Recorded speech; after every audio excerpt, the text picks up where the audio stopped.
Ce que je suis en train de dire, ce n'est pas une blague. Deutéronome 33. C'est Bradosco. Deutéronome 33. Verset 1er. Verset 1er. Voici la bénédiction par laquelle Moïse, homme de Dieu, bénit les enfants d'Israël avant sa mort. Tu entends ça? Moi, je ne meurs pas maintenant. Amen. Ça, c'est Moïse. Wana Mose. Relis ça.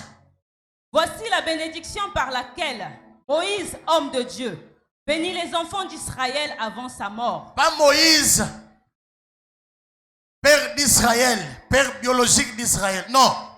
Moïse, homme de Dieu.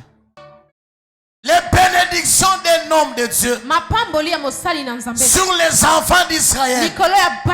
Israël lui-même avait béni ses enfants. Lis très bien la Bible. Jacob a béni ses enfants. Et ils étaient bénis. Mais les bénédictions d'Israël, en tant que père biologique, elles s'étaient limitées. Et pour preuve, il a prononcé la malédiction sur Ruben. Il a dit que Ruben n'aura plus la prééminence. Mais Moïse, homme de Dieu, est venu. Il a dit, lis-moi le verset 6. Le verset 6. Que Ruben vive et qu'il ne meure point. Voilà. Et que ses hommes soient nombreux. Est-ce que vous comprenez? Ce que je suis en train de dire, je ne suis pas en train de parler en l'air. Alléluia. Amen. Praise the Lord. Alléluia. Il y a les bénédictions des noms, merci. Il y a les bénédictions du Père biologique qui vous a engendré. Par qui vous êtes né. Ne négligez pas ça, c'est important. Hein? Amen. La Bible dit dans Ephésiens chapitre 6, vous allez voir, la Bible dit que honore ton père et ta mère afin que tu vives longtemps sur la terre, n'est-ce pas? Donc les bénédictions de ton père ou de ta mère ou d'un parent, s'ils sont vivants, ils sont importants. Elles sont importantes. Tu dois les recevoir. Est-ce que vous comprenez? Amen. Surtout les mamans, bénissez vos enfants. Hein? Amen. Bénissez beaucoup vos enfants. Et ne bénissez pas par rapport à ce qu'ils font.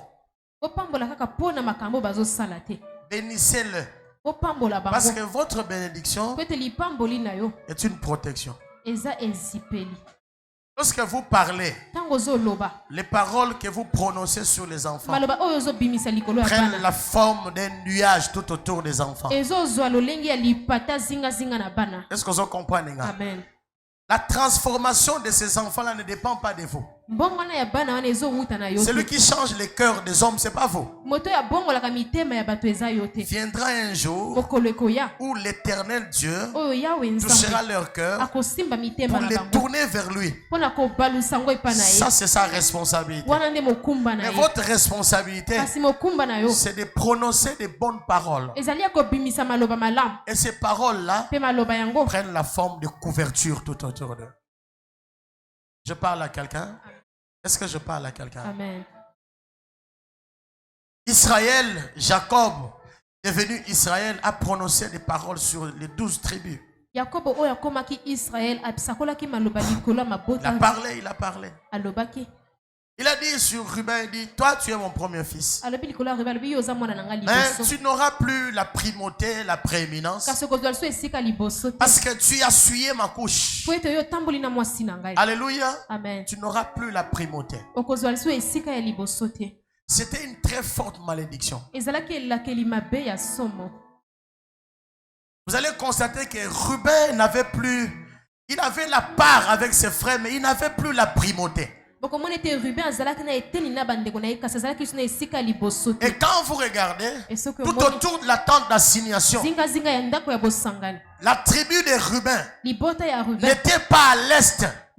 C'est la tribu de Juda qui a remplacé à l'est où le soleil sort. Parce que la tribu de Ruben n'avait plus de primauté, de prééminence à cause de la malédiction de Jacob. Et Moïse, lorsqu'il va constater ces choses-là, il va réparer les choses. Il va dire non. Il a été dit sur Ruben qu'il n'aura plus la prééminence. Cette malédiction est très forte pour lui.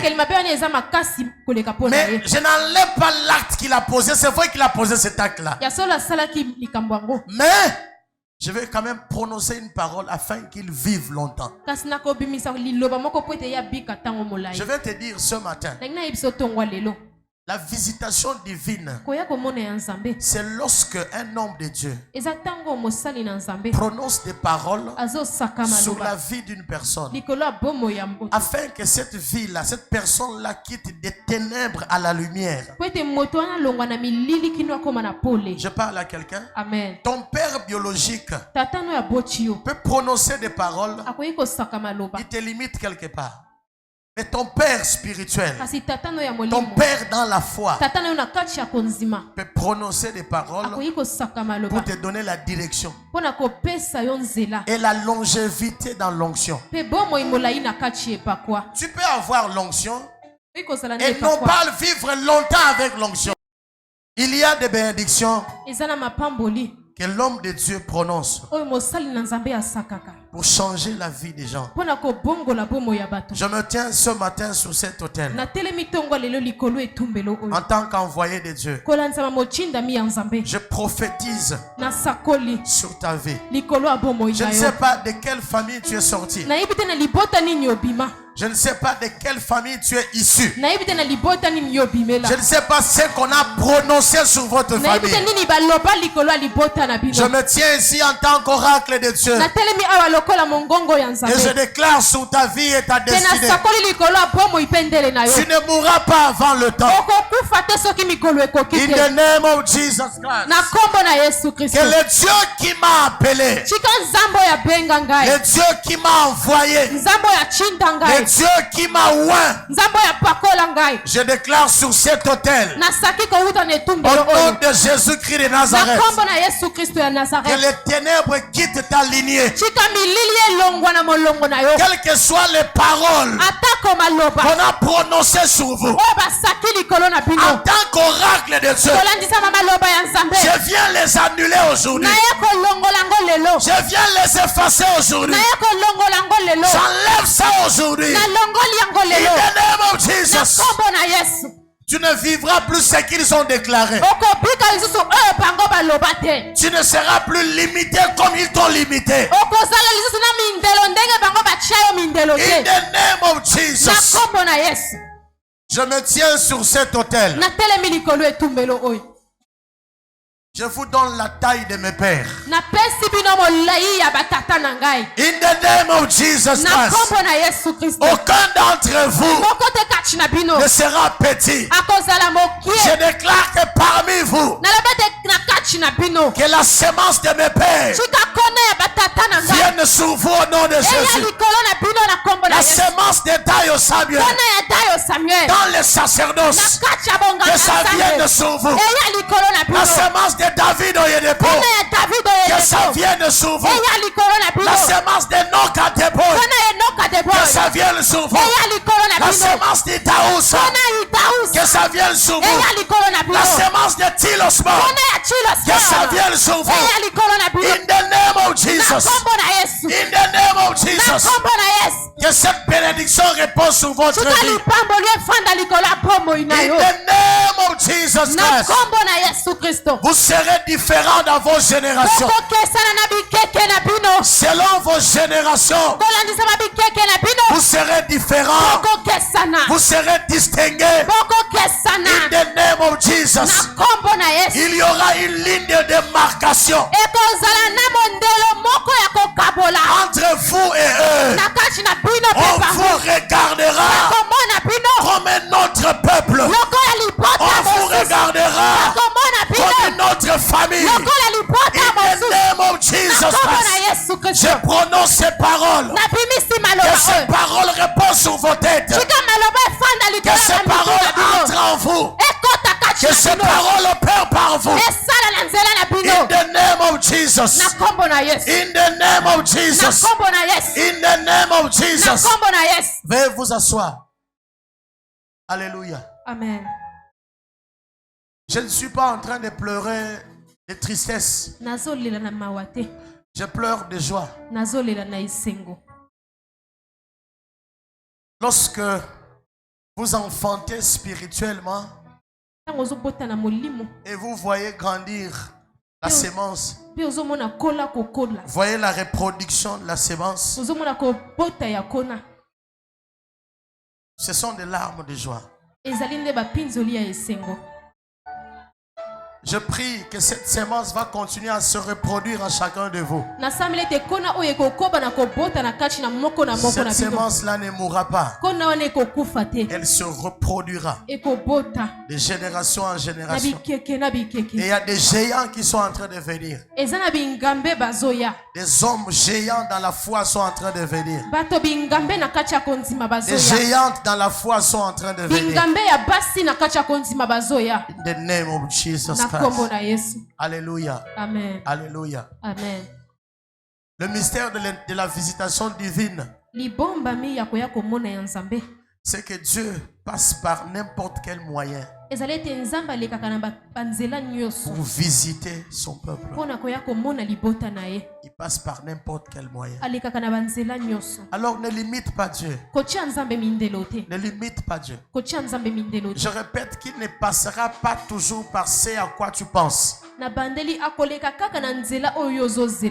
Non. Il ne viendra pas de la manière que tu imagines. Non. Il viendra d'une manière ou d'une autre. Lui-même sait comment il va venir. Mais tout ce que tu dois faire, c'est de croire. Je parle à quelqu'un. Amen. Tout ce que tu dois faire, c'est de croire. Un homme de Dieu peut changer l'histoire d'une personne. En fait, c'est Dieu qui passe par un homme de Dieu. Quand je parle d'un homme de Dieu, je parle de Dieu. Dieu passe par un homme comme toi et moi pour changer un homme comme toi et moi. Alléluia. Amen. Tout ce que tu dois faire, c'est que tu découvres ces Moïse-là. Que tu le découvres, ces Moïse. Tu dois d'abord le découvrir. C'est là le grand problème. Et l'Esprit de Dieu doit te conduire vers ces Moïse-là. Je parle à quelqu'un. L'Esprit de Dieu doit te conduire vers les Moïse de ta vie. L'Esprit de l'Éternel doit t'amener vers celui qui doit se positionner spirituellement pour toi en tant que Moïse.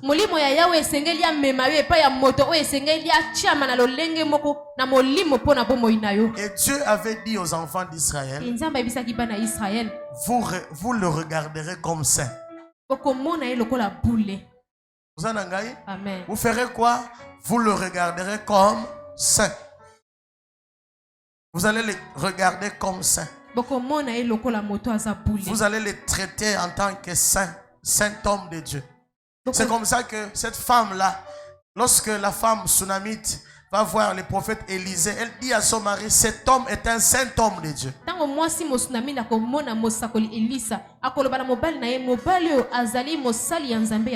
Est-ce que vous en avez? Amen.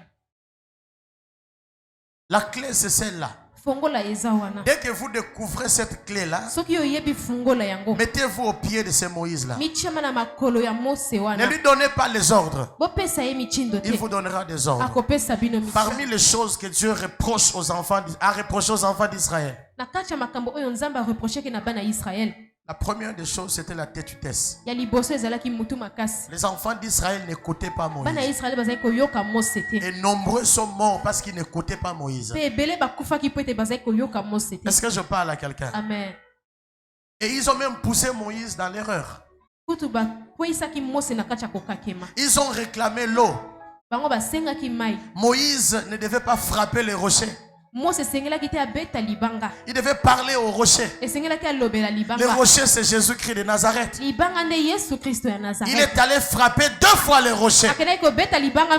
Et lorsqu'il a frappé 2 fois le rocher, Dieu a dit non. Le rocher ne doit pas être frappé 2 fois. Jésus-Christ ne doit pas mourir 2 fois. Il meurt une seule fois. Une fois pour toutes. Donc tout ce que Moïse était en train de faire, c'était prophétique. Mais Moïse a commencé à marcher en dehors de la prophétie. Et la Bible dit, Dieu punit Moïse à cause du peuple. Un homme de Dieu peut être puni à cause du peuple de Dieu. Amen. Je peux lire ça pour aider la foi de quelqu'un. Un homme de Dieu peut être puni à cause du peuple de Dieu. Si en tant qu'homme de Dieu, servant de Dieu, vous commencez à faire des choses pour plaire aux gens et non à plaire à Dieu, Dieu vous punira. Psaume 106. Commençons par le verset 23. Nous allons voir ce que Moïse a fait. Et il parla de les exterminer. Mais Moïse, son élu, se tint à la brèche devant lui pour détourner sa fureur et l'empêcher de les détruire. Alléluia. Est-ce que vous avez Amen. Loba amen ce que vous avez. Amen. Alléluia. Amen. Come on. Amen. Je prie que tu ne seras pas exterminé. Nayoki amen na yo bien te. Amen. Batu ya monde wana bakosilisa yo te. Nayoki amen na yo bien te. Amen. Le verset 32. Ils héritèrent l'Éternel près des eaux de Mériba. Ils irritèrent l'Éternel près des eaux de Mériba. Ils irritèrent l'Éternel. Ils ont énervé l'Éternel. Amen. Ils irritèrent l'Éternel près des eaux de Mériba. Et Moïse fut puni à cause d'eux. Moïse a été puni à cause de qui? À cause d'eux. Donc, devant les eaux de Mériba, ils ont commencé à crier, nous avons besoin de l'eau, l'eau. Donne l'eau. Nous avons soif, nous avons soif. Moïse aussi dans la colère, il est allé frapper 2 fois les rochers. Il a frappé les rochers. Quand il a frappé les rochers, Dieu était irrité. Je ne t'ai pas envoyé frapper les rochers. Je t'ai envoyé parler aux rochers. Jésus-Christ ne doit pas être frappé. On ne frappe pas Jésus. On parle à Jésus. Acclame le roi de gloire. Est-ce qu'on peut te laisser ma boko ya bien? Verset 32 Lingala. Pembeni ya bamai ya Meriba batumboli Nzambe bongo bamemelaki Mose lisuma. Yes. Oyoki yango basaini ni bandela lisusu mama. Pembeni ya bamai ya Meriba batumboli Nzambe bongo bamemeli Mose lisuma. Yes. Alléluia. Amen. Toi en tant que Moïse, pour ta famille, pour une communauté, ne fais pas les choses pour plaire aux gens. C'est pas ça. Tu commences à organiser des services prophétiques, des consultations. Des gens qui arrivent à gauche, à droite, on consulte. Parce que là-bas, on demande la consultation. Toi aussi, tu fais la consultation. Hein? Ces choses-là, tu as appris ça où?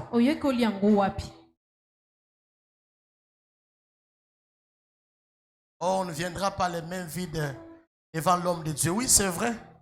Mais la Bible dit que chacun donne comme il a décidé dans son cœur. Est-ce que vous comprenez? Amen. Oui. Dieu ne te donne pas l'onction de guérison pour demander aux gens l'argent concernant les maris de nuit, les femmes de nuit, les kystes et tout ça. Pourquoi? Pour quelle raison? Si tu reçois l'argent parce que quelqu'un a été guéri du cancer, sache que ce cancer-là vient venir chez toi. Ah. Tu n'as pas dit amen? Oui. La guérison est une œuvre divine.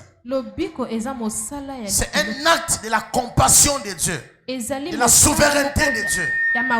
Il fait grâce à qui il veut. On ne vend pas la guérison. Quand on commence à vendre la guérison, ça devient votre aide à vous.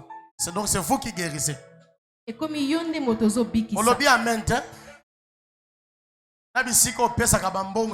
250 000.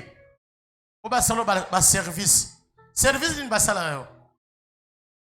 Tu es spécialiste en ça. On te lave pour que tu puisses rencontrer le mari d'autrui. Non, moi je n'ai pas prié comme ça. J'ai prié que tu rencontres les gens qu'il faut. Je n'ai pas prié que tu rencontres le mari d'autrui. Non, la personne qu'il faut. Au bon moment. Au bon endroit. Donc si ce n'est pas un bon endroit, tu ne les rencontreras pas. Le bas amen, il y a bien. Amen. Alléluia. Amen. Bien aimé, je parle à Moïse, fais attention. Hein? Comme je parle à moi-même en tant que Moïse. Fais pas les choses selon les gens. Selon les mouvements. Non, on ne fait pas les choses. Les mouvements de l'esprit, oui. Pas les mouvements des gens.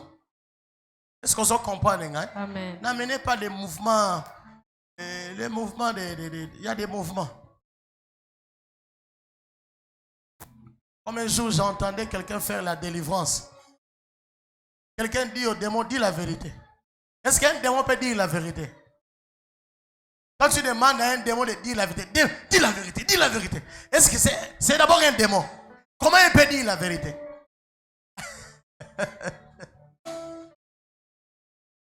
Je prie toujours pour ces jeunes. Je dis, waouh, que Dieu l'aide beaucoup. Hein?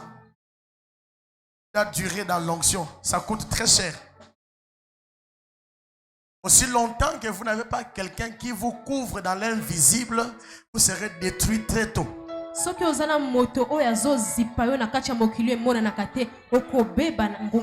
Hein? Ah. Moi j'ai les dons de prophétie, j'ai les dons de vision. Attention, toutes les visions ne viennent pas de Dieu. Attention, vous devez être couvert par dans l'invisible. Il y a quelqu'un qui doit vous couvrir. J'insiste, vous pouvez être à Brazzaville, lui il a beaucoup. Là n'est pas le problème. Dans le monde spirituel, il n'y a pas beaucoup et Brazzaville. Le monde spirituel, il est le même. Tu vois ça? Amen. Donc tu n'es pas obligé d'avoir un père spirituel qui est à Londres. Ça n'a rien à voir. Qu'est-ce que c'est Londres? Parce que les chrétiens deviennent de plus en plus complexés. Je ne comprends rien là. Il a 10 pères spirituels. Et tout est parmi ces 10 pères spirituels là, combien prient pour lui? Personne. Comment il est ton père? Oh non, il est seulement mon père comme ça. Non, c'est pas comme ça. Oh, il m'a adopté. En bon, il t'a adopté. Où est l'acte d'adoption?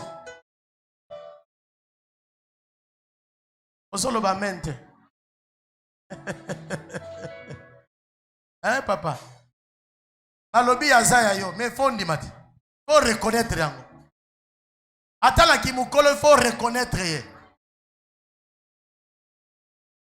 Spirituellement parlant, c'est la même chose. Vous, en tant que Moïse, ce que vous êtes en train de faire, vous devez apprendre ça quelque part. Vous êtes surpris de lire ça. J'étais surpris de voir que Dieu a puni Moïse à cause du peuple. Hein? C'est punition. Et quelle est cette punition-là? Regarde, Canaan est là-bas. Tu n'y entreras pas. Dieu n'a pas rejeté Moïse. Moïse est une institution. Attention, il faut bien me comprendre. Hein? Il ne faut pas dire que papa dit Dieu a rejeté Moïse. Non, non, non. Dieu n'a pas rejeté Moïse, mais il a puni. Ton père peut te punir, mais il ne te rejette pas. Oui, oui, voilà. Je l'ai puni, mais je ne l'ai pas rejeté. Là, voilà, là. Voilà. La punition.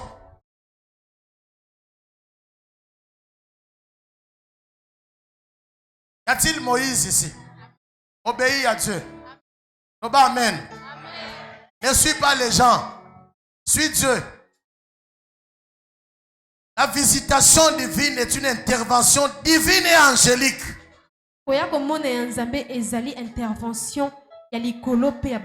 Alléluia. Amen. La visitation divine est une intervention divine et angélique.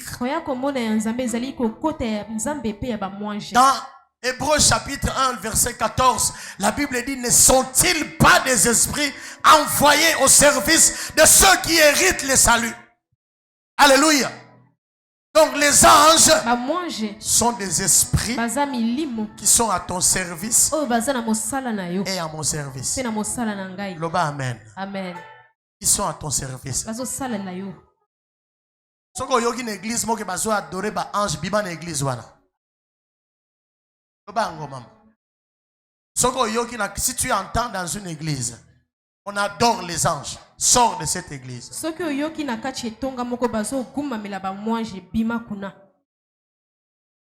va pas assister à un culte des anges. C'est démoniaque. Ce n'est pas la parole de Dieu. Nous n'adorons pas les anges. Ils sont nos serviteurs. Alléluia. Amen. Ils sont nos compagnons d'œuvre. Ils sont des collègues de service. Je parle d'Hébreux 1, 14. Alléluia. Amen. Les anges sont des esprits au service, envoyés au service de ceux qui héritent le salut. Alléluia. Amen. Les gens qui doivent hériter le salut, c'est nous qui avons hérité le salut. Alléluia. Amen. Les esprits envoyés au service de ceux qui héritent le salut. Nous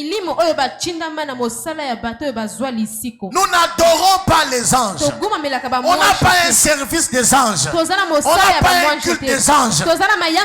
C'est démoniaque. Les anges viennent pour nous accompagner dans le service. Tu vois ça? Pendant que tu adores Dieu, un ange apparaît. Il te dit lève-toi. Il est en train de t'accompagner. Il marche avec toi. Est-ce que je parle à quelqu'un? Amen. Ce qui est culte, il y a des anges. On a démoniaque. Culte des anges. Quel ange? Attention. Tous les anges ne sont pas anges de Dieu. Il y a des anges déchus. Et parmi ces anges-là, vous organisez un culte des anges. Sois sage. Il y a beaucoup de choses qui se passent dans l'église.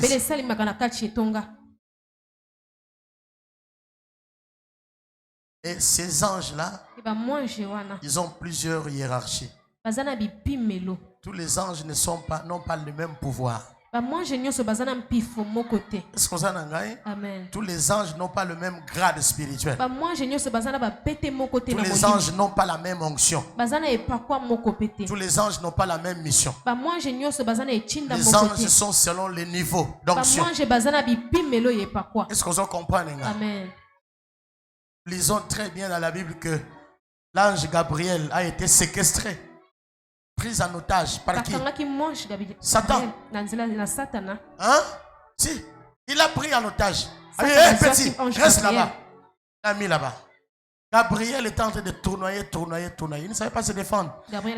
Parce que spirituellement parlant, onctionnellement parlant, Gabriel est inférieur par rapport à Lucifer. Est-ce que vous en avez? Amen. Voilà.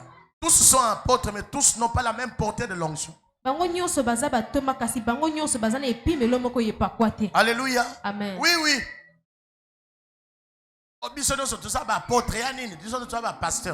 Attention, il y a des pasteurs qui sont des macro-spirituels. Il y en a qui sont des micro-spirituels.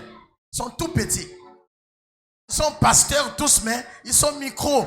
Dans les mondes spirituels. Oui.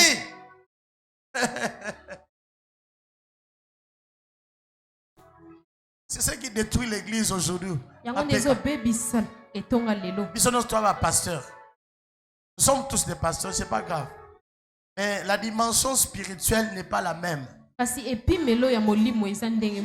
tant que tu as pongi, tu as pongi ndenge mokote. Bamusuba lala pongi misupolele aja rolala. Oningisi asia kenda kala. Il est en extase. Il est au 3e ciel. Alors que toi tu es en train de jouer avec les maris de nuit dans la même chambre. Lui est avec les anges et les archanges. Il reçoit les instructions. Et un homme comme Paul est un homme comme tous les autres. Non, Paul est différent. C'est un apôtre qui est différent. Tu vois ça? C'est un apôtre majeur. Que Dieu te donne la grâce.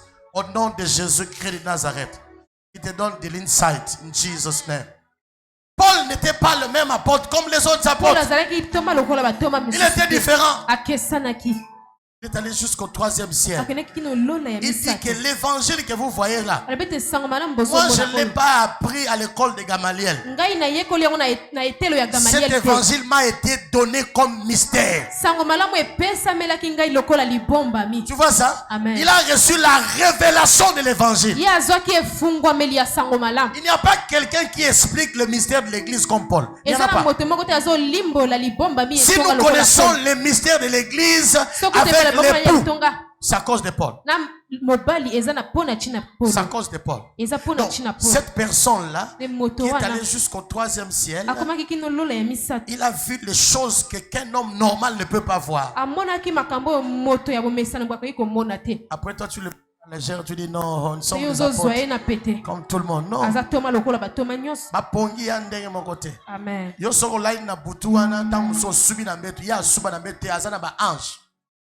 Excuse-moi de te parler comme ça, c'est la vérité.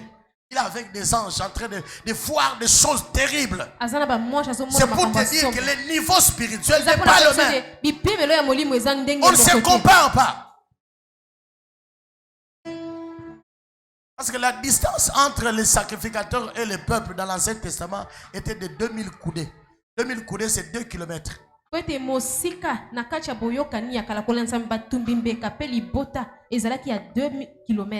2 km, pardon.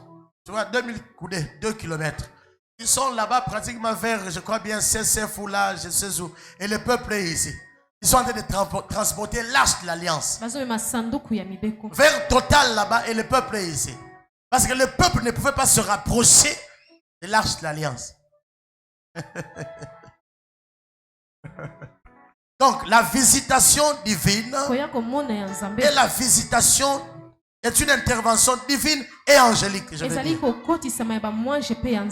Les anges viendront te visiter pour confirmer la visitation divine.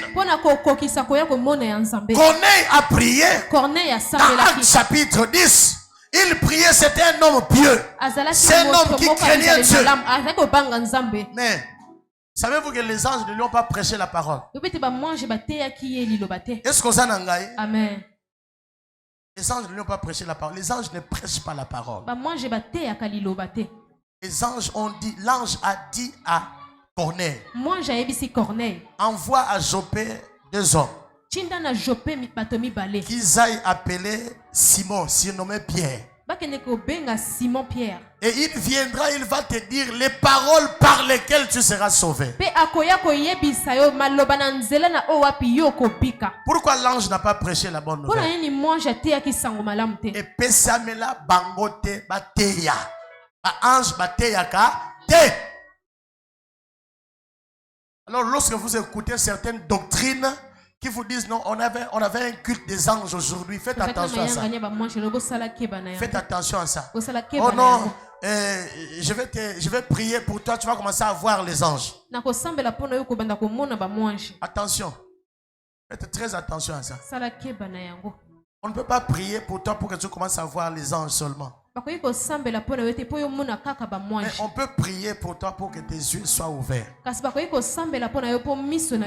C'est biblique. Ce que tu dois voir, tu le verras. Ce que tu ne dois pas voir, tu fermeras tes yeux pour que tu ne le vois pas. Est-ce que je parle à quelqu'un? Si tous les démons, tes yeux les voyaient, tu ne marcherais pas? Oui. Si Dieu te montrait les gens qui marchent par la tête, les pieds en haut, ils sont en train de marcher. Tu ne vas pas manger. Si Dieu te montre les gens qui ont leurs intestins dehors, ils sont en train de marcher le ventre ouvert. Tu ne mangerais pas. Mais Dieu a fermé tes yeux. Il ne permet pas que tu vois ces choses-là. Tu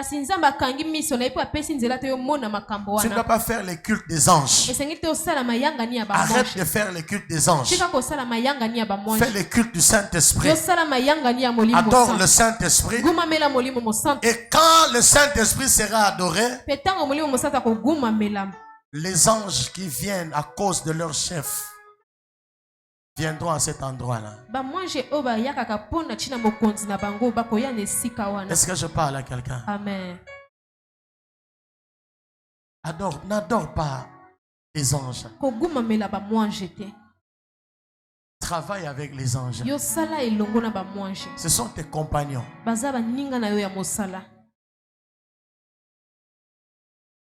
Dès que tu vas commencer à prier, les anges viendront. Que tu les saches ou pas, que tu vois ou pas, ils sont présents. Parce que leur mission, c'est être avec toi. Parce que tu es né de nouveau. Alléluia. Amen. Est-ce qu'il y a quelqu'un qui est béni ce matin? Acclame le roi des gloires. Acclame le Seigneur de Seigneur. Tu ne m'acclames pas, tu acclames le roi des gloires.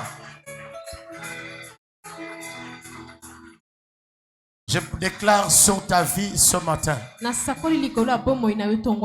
que la visitation divine puisse entrer dans ta vie et dans ta destinée. Durant ces mois ici, je déclare et je décrète. C'est une parole prophétique. C'est une parole de bénédiction. Je déclare et je décrète sur ta vie et sur toute ta famille que tu auras des interventions divines. Au nom de Jésus-Christ de Nazareth. Là où tu n'arrivais pas à aller, je dis que Dieu ouvre des portes pour toi. Amen. Que ces portes s'ouvrent pour toi au nom de Jésus. Là où tu n'arrivais pas à aller, là où selon tes capacités à toi, tu ne pouvais pas arriver. Je prie aujourd'hui que la main de l'Éternel repose sur ta vie et sur ta destinée. Au nom de Jésus-Christ de Nazareth. Je me tiens en tant qu'oracle de Dieu.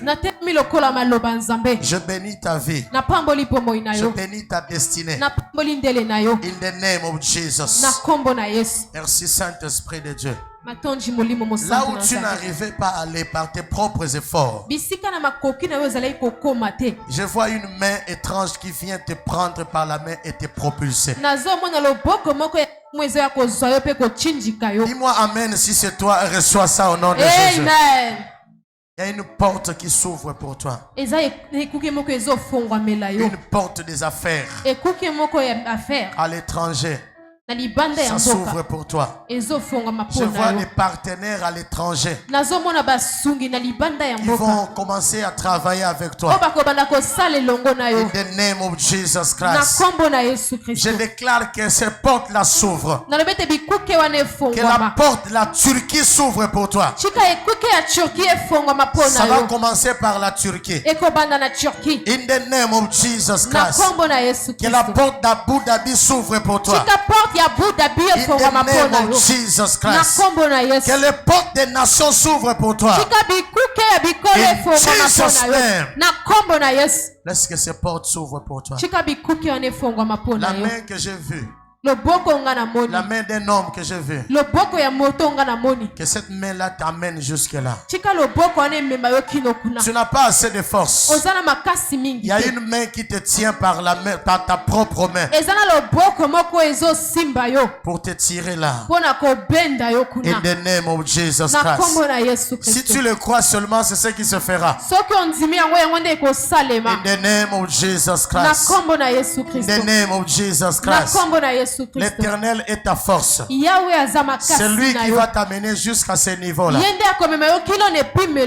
In Jesus' name. L'ange de Dieu que je sers, qu'il te visite, qu'il marche avec toi, qu'il te regarde avec miséricorde, qu'il te regarde avec bonté. Au nom de Jésus-Christ de Nazareth. Merci Père. In Jesus' name.